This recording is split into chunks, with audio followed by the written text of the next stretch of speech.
Assalamualaikum warahmatullahi wabarakatuh. Perkenalkan, nama saya Zulfikar Eka Saputra dengan NIM 230600096. Saya dari kelas B2 Prodi PGSD tahun angkatan 2023. Di sini saya akan menjelaskan sedikit persepsi saya atau sudut pandang saya mengenai pendidikan bela negara, baik itu dari sudut pandang mahasiswa maupun dari sudut pandang seorang tenaga pendidik atau calon pendidik di suatu instansi pendidikan. Kita bahas dulu mengenai bela negara. Bela negara merupakan sikap ataupun perilaku yang mencerminkan seorang warga negara yang memiliki kecintaan atau merasa memiliki rasa ingin berjuang untuk negaranya sendiri, baik itu bisa berupa perbuatan maupun berupa tulisan atau karya-karya yang lainnya. Dalam bela negara ini ada yang disebut cinta tanah air. Cinta tanah air adalah suatu ungkapan atau rasa yang dirasakan oleh seorang warga negara terhadap negaranya sendiri dalam konteks positif.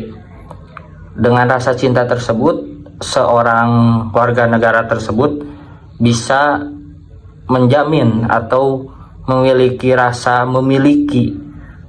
rasa memiliki akan negaranya sendiri. Dan dengan rasa cinta tanah air ini dapat menyebabkan seorang warga negara itu bisa dengan sungguh-sungguh mempertahankan, bisa dengan sungguh-sungguh membela negaranya sendiri. Kita lanjutkan, dalam pendidikan bela negara ini ada 4 pilar, yaitu yang pertama Pancasila, Undang-Undang Dasar 1945, NKRI, dan juga Bhinneka Tunggal Ika. 4 pilar tersebut adalah 4 pilar yang penting yang sangat menunjang negara kita, seperti Pancasila. Pancasila adalah 5 dasar negara yang di dalamnya memuat atau yang di dalamnya itu membahas tentang apa saja dasar-dasar yang ada di negara Indonesia ini. Kemudian Undang-Undang Dasar 1945.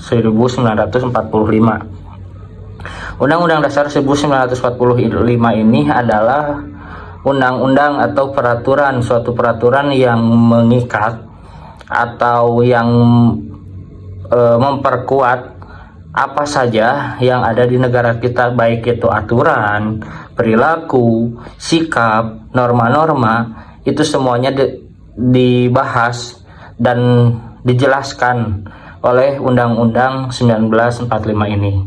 Kemudian ada Negara Kesatuan Republik Indonesia.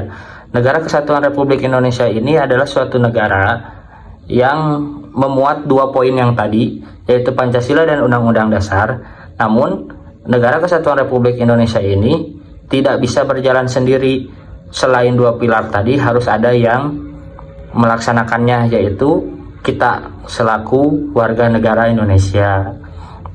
Kemudian ada juga di sini Bhinneka Tunggal Ika. Bhinneka Tunggal Ika itu adalah suatu prinsip di mana Bhinneka Tunggal Ika ini memiliki arti berbeda-beda tetapi tetap satu jua.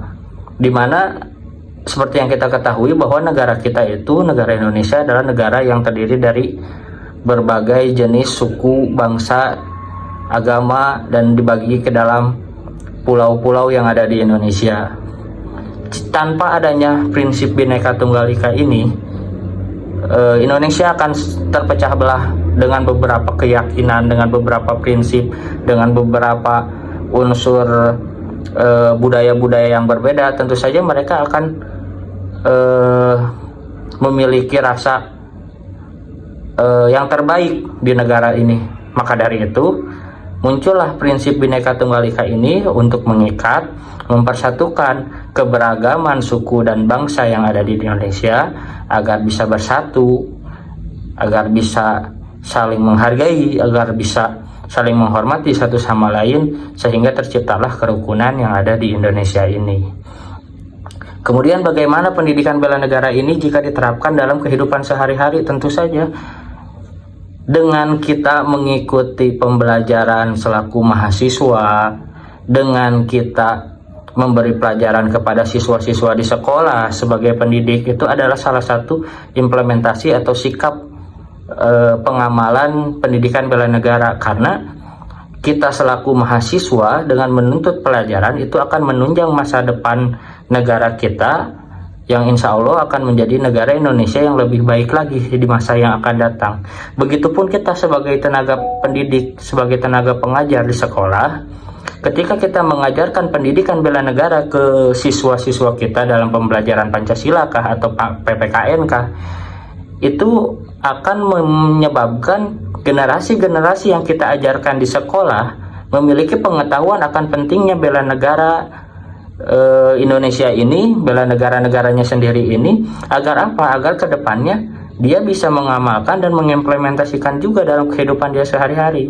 Sehingga apa? Sehingga negara Indonesia bukan cuma menjadi negara yang maju, tapi memiliki anggota atau memiliki warga negara yang juga berpemikiran kritis, serta memiliki kepahaman akan apa sih bela negara yang sesungguhnya, apa sih bela negara untuk kita ini, baik sebagai warga negara, sebagai pengajar, maupun sebagai yang diajarkan atau pelajar. Mungkin hanya itu pendapat dari saya. Terima kasih. Wassalamualaikum warahmatullahi wabarakatuh.